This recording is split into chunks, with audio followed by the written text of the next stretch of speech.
오늘 본문에 예수님께 은혜를 입은 두 사람이 나옵니다. 무엇이 죄 사함이며 그리고 사랑인지를 말씀해 주고 있습니다.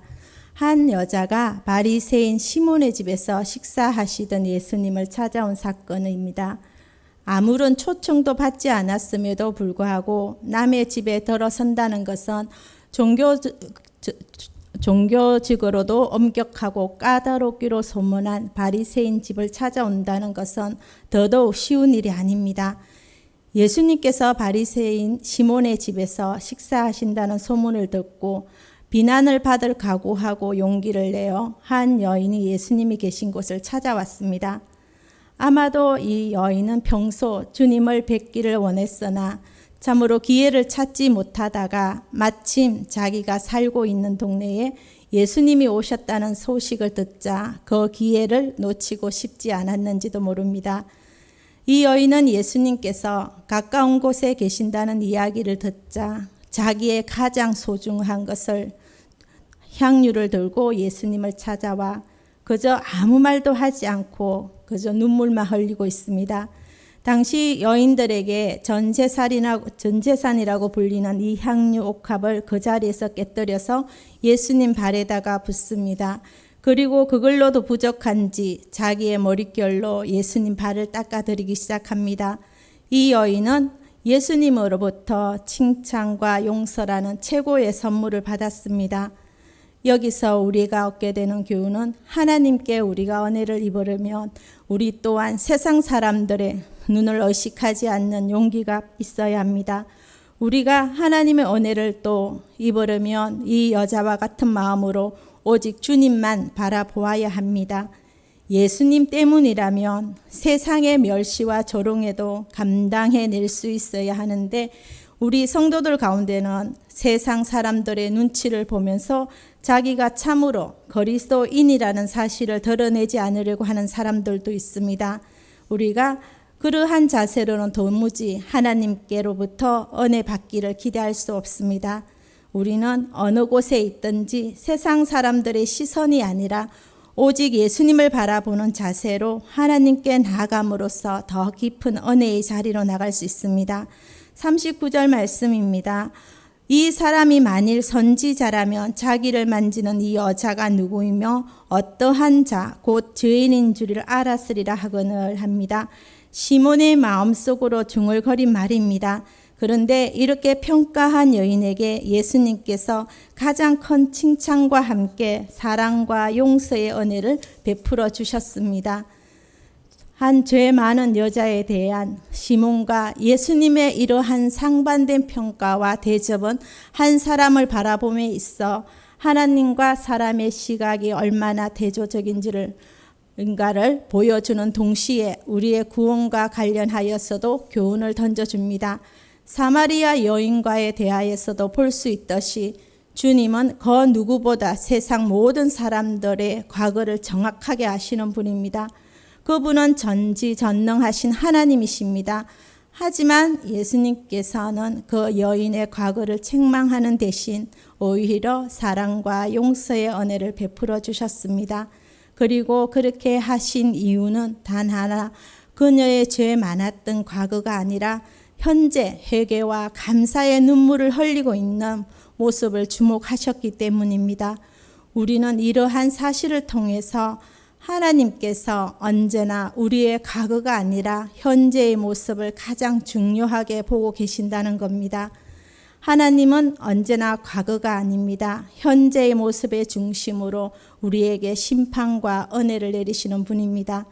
모든 사람은 하나님 앞에서 자기 의의를 주장할 수 없는 다 같은 죄인일 뿐입니다.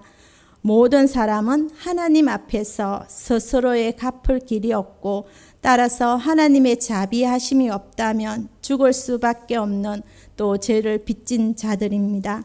다른 사람에 비해 죄를 덜 지은 사람도 있을 겁니다. 그러나 모든 사람은 하나님께 죄의 빚을 졌다는 점에서는 동일하며 또한 스스로는 그 죄를 갚을 수 없다는 점에서도 똑같습니다. 성경은 이에 대해서 분명하게 지적해 주고 있습니다. 모든 사람이 죄를 범하였음에 하나님의 영광에 이르지 못하더니라고 합니다. 모든 사람은 하나님의 은혜로만 구원받을 수 있는 우리의 다 같은 죄인입니다. 그렇다면 시몬이 주님께 책망받을 수밖에 없었던 이유가 있습니다. 우선 시몬은 예수님에게 발 씻을 물도 주지 않았습니다. 이는 당시 관습에 비추어 볼 때 대단한 결례였습니다. 왜냐하면 당시 모래가 많은 건동 지방에서는 손님이 왔을 때 먼저 시원한 냉수로 목을 축이고 발을 씻도록 하는 것이 관례였기 때문입니다. 또한 시몬은 자기를 찾아온 손님에게 입 맞추고 기름 붓는 등의 기본적인 예의를 지키지 않았습니다. 그러므로 이것을 통해서 우리는 시몬이 주님의 식사에 초대한 것은 단지 주님을 시험하거나 책잡을 구실을 찾기 위한 것이었지 결코 주님에 대한 사랑과 존경에서 우러나온 것이 아니었음을 알 수 있습니다. 이 이야기에서 성경은 말합니다. 우리를 시몬의 입장으로 바라봅니다.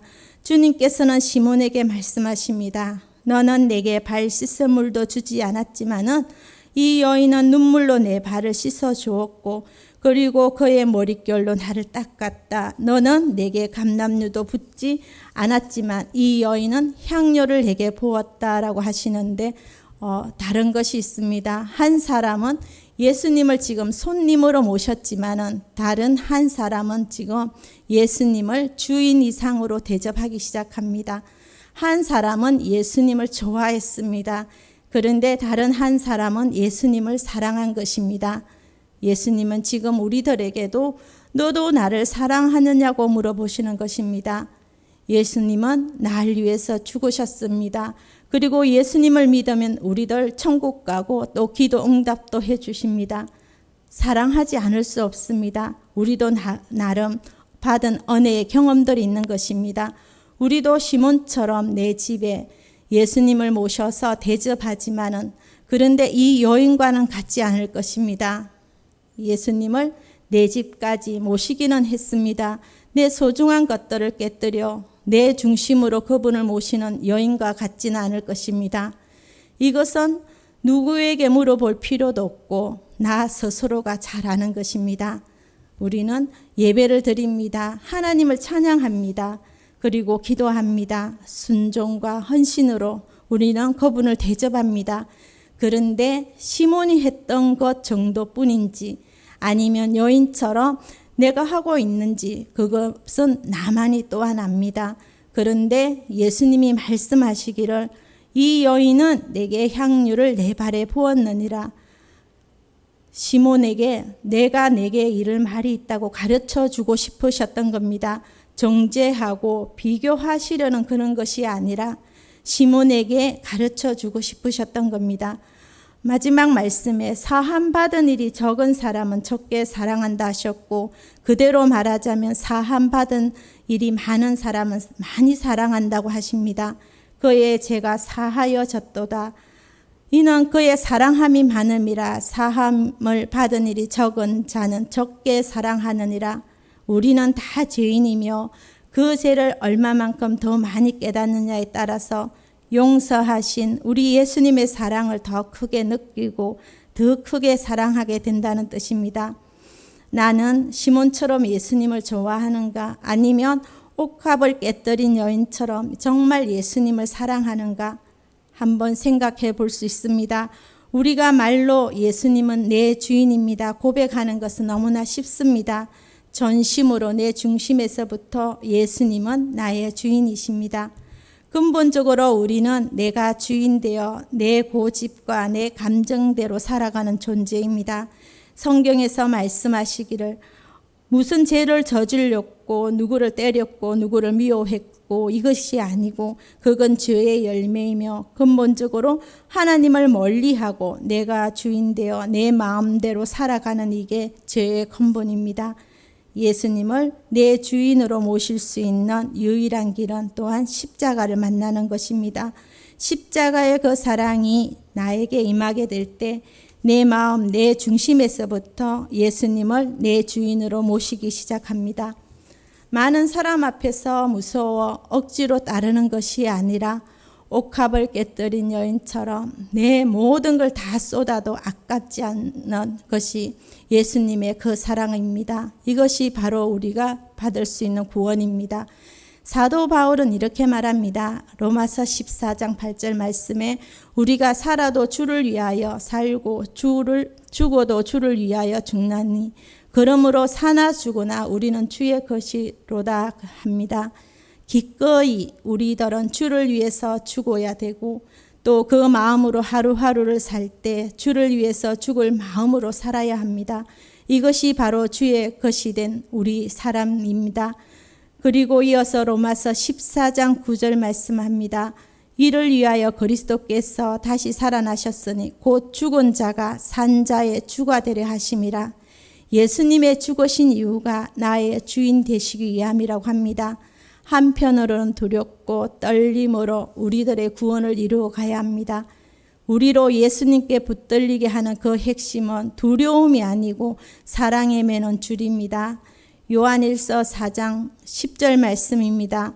사랑은 여기 있으니 우리가 하나님을 사랑하는 것이 아니요 하나님이 우리를 사랑하사 우리 죄를 속하기 위하여 화목제물로 그 아들을 보내셨음이라 하셨습니다. 복음은 교육이 아닙니다. 복음의 신념도 강압도 아닙니다. 복음은 우리의 마음이 바뀝니다. 복음의 핵심은 또한 믿음입니다. 우리들은 오직 믿음으로만 구원받을 수 있습니다. 아무리 회개가 중요하다 할지라도 그 회개의 결론은 믿음인 것입니다. 믿음이란 한마디로 지금부터 예수님을 나의 주인으로 모시기로 결단하는 것입니다. 그런데 이 믿음에는 비밀이 또한 있습니다. 가장 중요한 하나님의 사랑입니다. 믿음의 비밀은 바로 사랑입니다. 이것 없이 믿음에 대한 모든 이론을 우리가 다 알고 있다 할지라도 그 믿음은 내게 될 수가 없습니다. 구원은 모든 믿는 자에게 차별이 없이 주어집니다.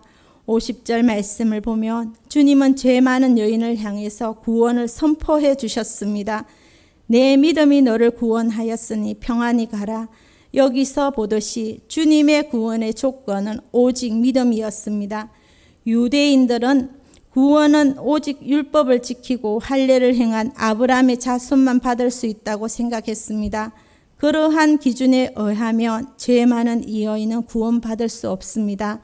하지만 예수님께서는 결코 구원받을 수 없다고 여겨지던 이 죄인에게 구원을 선포해 주셨습니다. 아브라함은 율법이 주어지기 전에 믿음으로 어렵다함을 받았습니다. 그래서 바울은 의인은 오직 믿음으로 말미암아 살리라고 선언했습니다. 반면 유대인이나 율법적으로 완전해 보이는 자라 할지라도 믿음이 없다면 구원을 받을 수가 없습니다. 그래서 바울은 로마서 1장 16절에서 복음은 모든 믿는 자에게 구원을 주시는 하나님의 능력이 됨이라. 첫째는 유대인에게요 또한 헬라인에게로다 하셨습니다. 로마서 3장 22절에서도 예수 그리스도를 믿음으로 말미암아 모든 믿는 자에게 미치는 하나님의 의는 차별이 없느니라고 했습니다. 하나님은 사람의 중심을 보시며 그 마음에 믿음이 있는 자를 구원하십니다. 외식하는 바리새인이 아니라 죄인으로 주님을 사랑하고 믿은 여인을 향해 구원을 선포해 주셨습니다. 오늘 본문을 보면 평생을 죄 가운데 살았던 한 여인이 겸손한 모습으로 주님께 나옴으로써 주님으로부터 죄 용서와 구원을 받았습니다. 따라서 이 여인은 세상 사람들이 아무리 죄인이라 해도 남은 인생을 의인으로서 하나님의 용서와 평화 속에 살아갔을 것입니다. 그러므로 우리도 이처럼 언제나 하나님 앞에서의 회개를 통해서 진정한 죄 용서와 구원의 선포를 드리는 우리 모두가 되어야겠습니다.